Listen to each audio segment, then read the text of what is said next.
just in.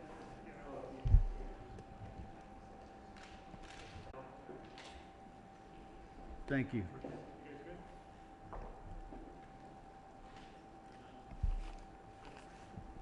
Thank you. Appreciate it.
afternoon.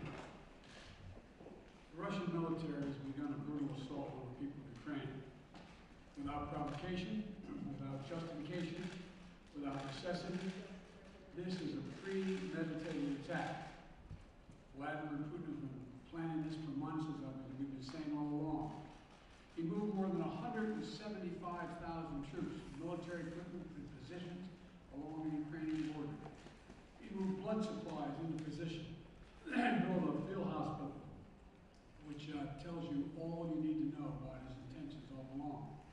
He rejected every good faith effort the United States and our allies and partners made to address our mutual security concerns through dialogue, to avoid needless conflict and avert human suffering.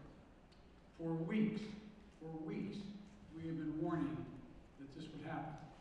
And now, it's unfolding largely as we predicted. In the past week, we've seen shelling increase in the Donbass, the region of eastern Ukraine controlled by Russian-backed separatists.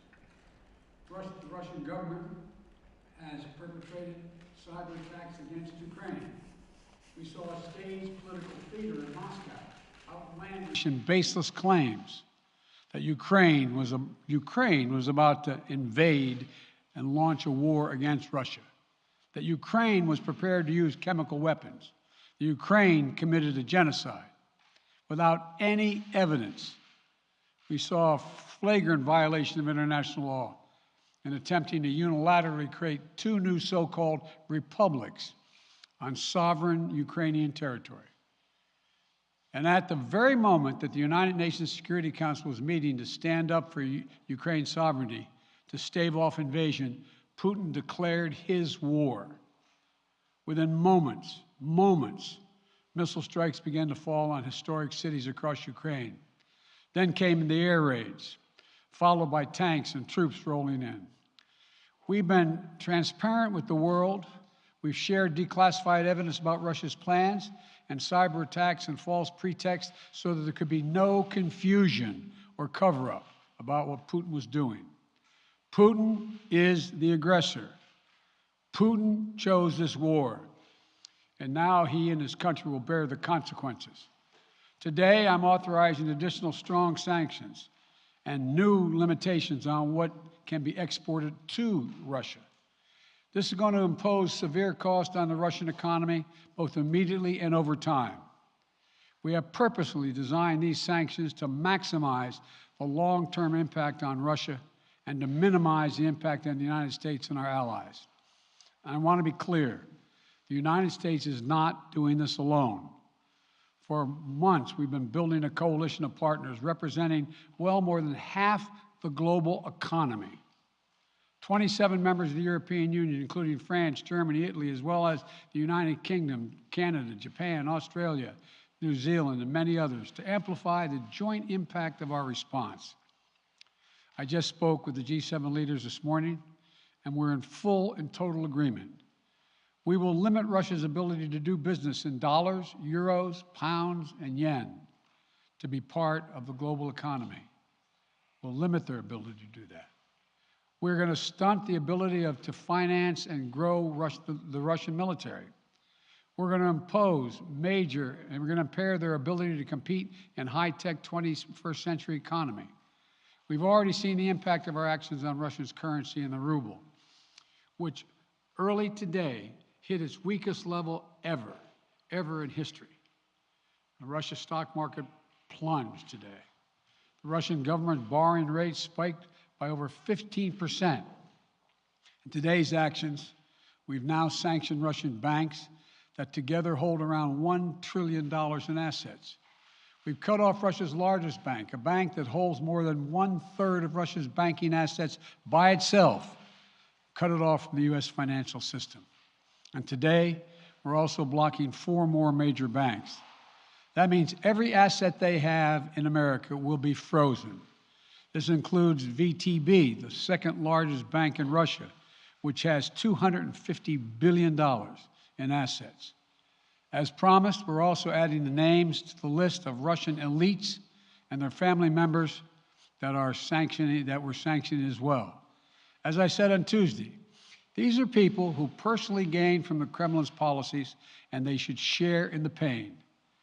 we will keep up this drumbeat of those designations against corrupt billionaires in the days ahead.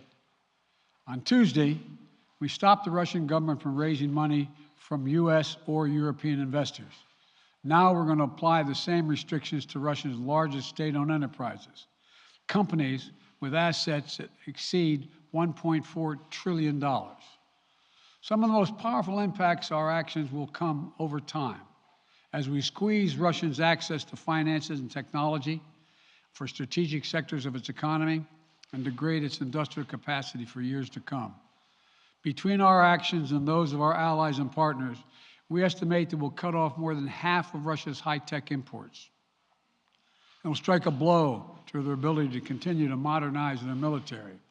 It will degrade their aerospace industry, including their space program. It will hurt their ability to build ships, reducing their ability to compete economically.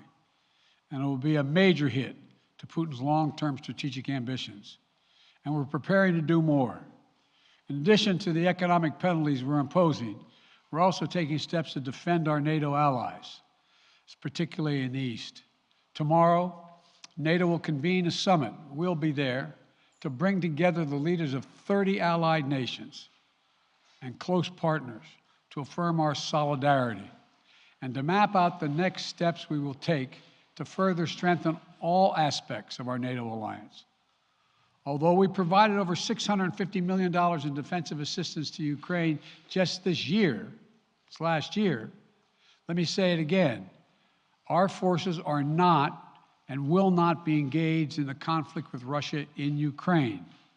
Our forces are not going to Europe to fight in Ukraine, but to defend our NATO allies and reassure those allies in the East. As I made crystal clear, the United States will defend every inch of NATO territory with the full force of American power. And the good news is, NATO is more united and more determined than ever. There is no doubt that the United States and every NATO ally will meet our Article 5 commitments, which says that an attack on one is an attack on all. Over the past few weeks, I ordered thousands of additional forces to Germany and Poland as part of our commitment to NATO. On Tuesday, in response to Russia's aggressive action, including its troop presence in Belarus and the Black Sea, I've authorized the deployment of ground and air forces already stationed in Europe to NATO's eastern flank allies, Estonia, Latvia, Lithuania, Poland, and Romania. Our allies have also been stepping up, adding the other allies, the rest of NATO, adding their own forces and capabilities to ensure collective defense. And today, within hours of Russia's unleashing its assault, NATO came together and authorized and activated an activation of response plans. This will enable NATO's high readiness forces to deploy and when and where they are needed to protect our NATO allies on the eastern boundaries of Europe. And now I'm authorizing additional U.S. force capabilities to deploy to Germany as part of NATO's response, including some of the U.S.-based forces that the Department of Defense placed on standby weeks ago. I've also spoken with Defense Secretary Austin and Chairman of the Joint Chiefs, General Milley, about preparations for additional moves should they become necessary to protect our NATO allies and support the greatest military alliance in the history of the world, NATO. As we respond, my administration is using the tools, every tool at its disposal to protect American families and businesses from rising prices at the gas pump. You know, we're taking active steps to bring down the cost, and American oil and gas companies should not exploit this moment to hike their prices to raise profits. You know, in our sanctions package, we specifically designed to allow energy payments to continue. We are closely monitoring energy supplies for any disruption. We've been coordinating with major oil-producing and consuming countries toward our common interest to secure global energy supplies. We are actively working with countries around the world to elevate collective release from the strategic petroleum reserves of major energy-consuming countries. And the United States will release additional barrels of oil as conditions warrant. I know this is hard and that Americans are already hurting. I will do everything in my power to limit the pain the American people are feeling at the gas pump. This is critical to me. But this aggression cannot go unanswered. If it did, the consequences for America would be much worse. America stands up to bullies. We stand up for freedom. This is who we are. Let me also repeat the warning I made last week. If Russia pursues cyber attacks against our companies, our critical infrastructure, we are prepared to respond. For months, we've been working closely with the private sector to harden our cyber defenses, sharpen our ability to respond to Russian cyber attacks as well. I spoke last night to President Zelensky of Ukraine, and I assured him that the United States, together with our allies and partners in Europe, will support the Ukrainian people as they defend their country. We'll provide humanitarian relief to ease their suffering. And in the early days of this conflict, Russia propaganda outlets will keep trying to hide the truth and claim success for its military operation against a made-up threat. But history has shown, time and again, how swift gains in territory eventually give way to grinding occupations, acts of mass civil disobedience, and strategic dead ends. The next few weeks and months will be hard on the people of Ukraine. Putin has unleashed a great pain on them, but the Ukrainian people have known 30 years of independence. They have repeatedly shown that they will not tolerate anyone who tries to take their country backwards. This is a dangerous moment for all of Europe, for the freedom around the world. Putin has committed an assault on the very principles that uphold the global peace. But now, the entire world sees clearly what Putin and his Kremlin allies are really all about. This was never about a genuine security concerns on their part.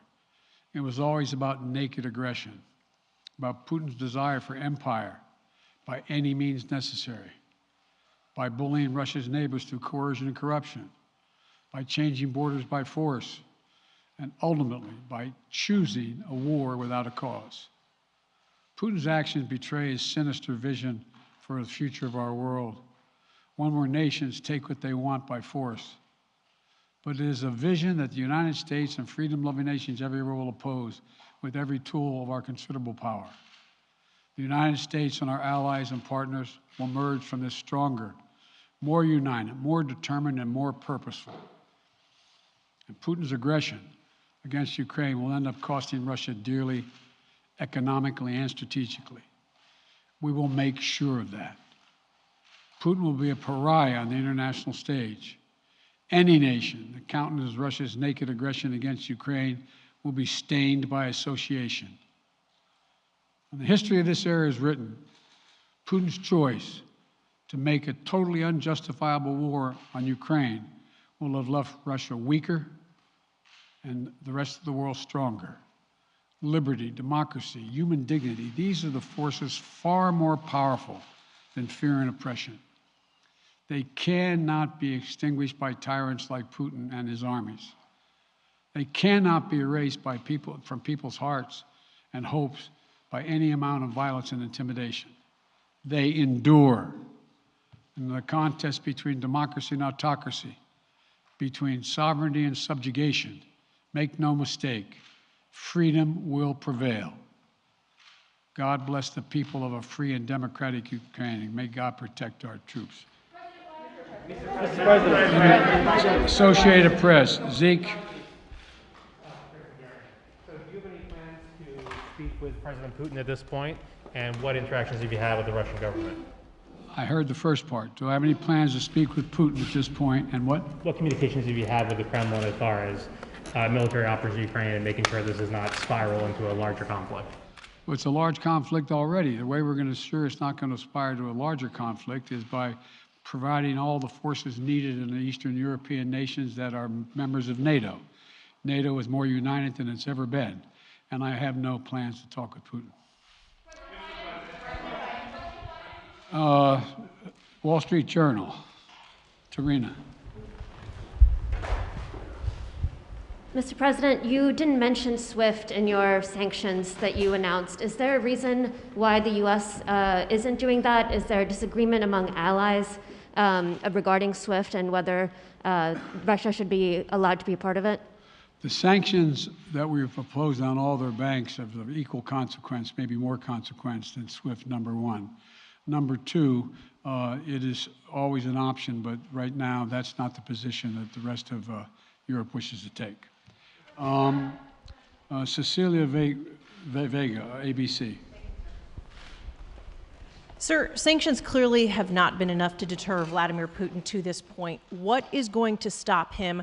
How and when does this end? And do you see him trying to go beyond Ukraine? And a second question I'll just give to you now. This statement that he gave last night, the threat that he gave, the West will face consequences greater than any you have faced in history. Is he threatening a nuclear strike? I have no idea what he's threatening. I know what he has done, number one. And number two, no one expected the sanctions to prevent anything from happening. It has to show, this is going to take time, and we have to show resolve so he knows what's coming.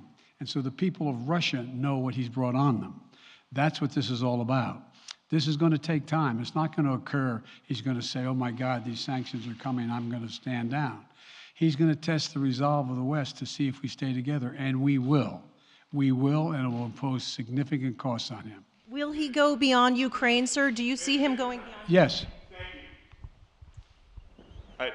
Two topics, just really quick. First, markets are down and gas prices are up. I know you always stress the difference between Wall Street and Main Street, but everybody seems to be in for some economic pain. How economically painful is it going to get for people in this country?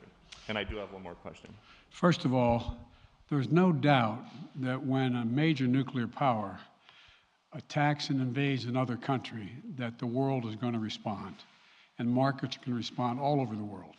So there's no doubt about that, number one. Number two, the notion that this is going to last for a long time is highly unlikely as long as we continue to stay resolved in imposing the sanctions we're going to impose on Russia, period. What's the next question? I'm sorry.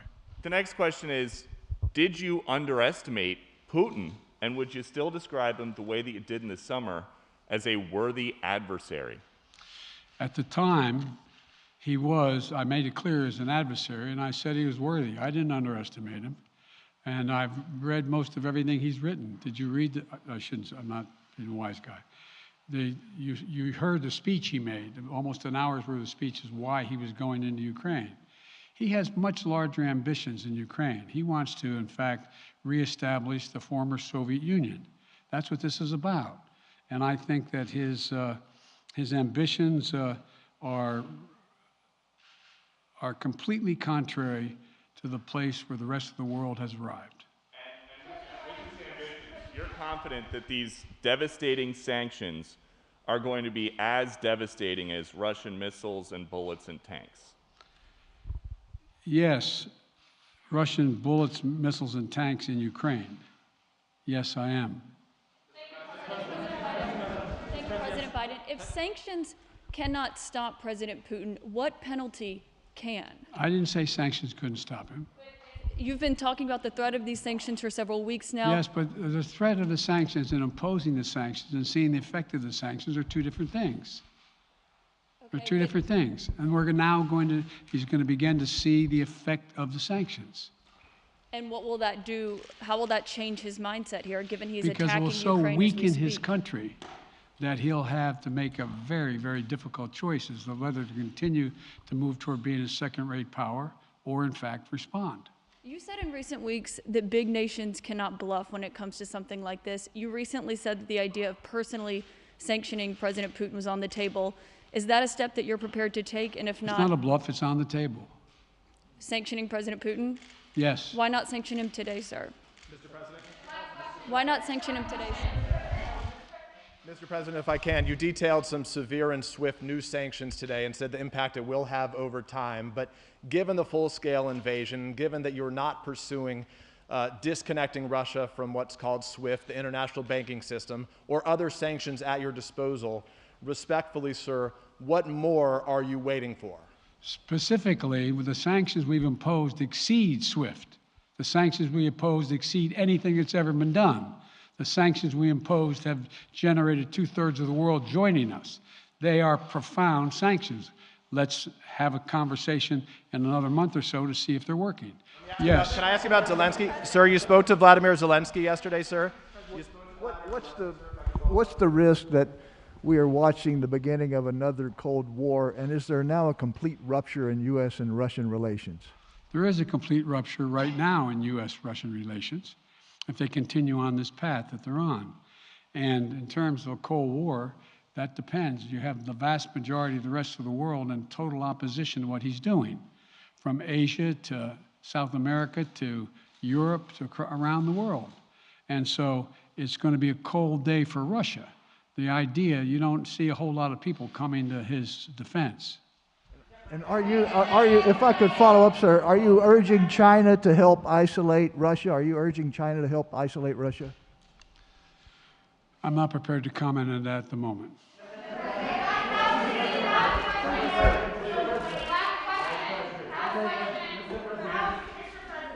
All right. No. Yeah. No. He's had his hand up a long time. Thank you, Mr. President. How concerned are you that Putin wants to go beyond Ukraine into other countries, and the U.S. will have to get involved if he moves into NATO countries? Well, if he did move into NATO countries, he will be involved. We will be involved. The only thing that I'm convinced of is if we don't stop now, he'll be emboldened. If we don't move against him now with these significant sanctions, he will be emboldened. And look, you know, well, anyway. Can you talk anything more about your conversation? Mr. President.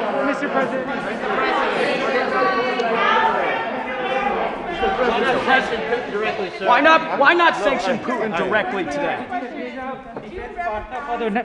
I'm sorry, I can't hear you. Sir, India, which is a major defense partner of the United States, is India fully with you on the issue of Ukraine and Russia? Does the Defense Department of the United States? So India is one of your major defense partners. Is India fully in sync with the United States on Russia?